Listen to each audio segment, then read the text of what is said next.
This morning we're going to talk about what happens to your icons at night. I paint with Egg Tempera, and I've noticed that in the morning there are things that have happened that have nothing to do with me. As you can see, if you look closely, this icon's nearly finished. It's just lovely.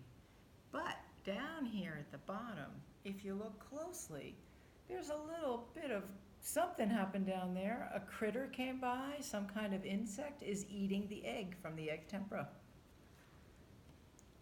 If you move to this icon, this saint, you can hardly see the damage, but that little critter has come by and eaten the sleeves of this saint.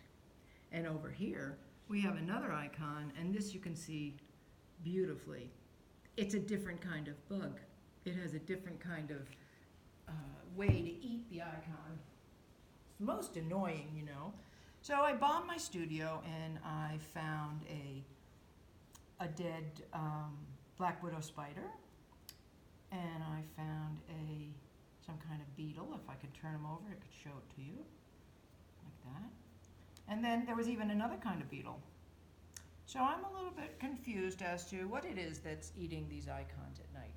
And I was wondering if you people have any concept. Could you help me and explain this to me?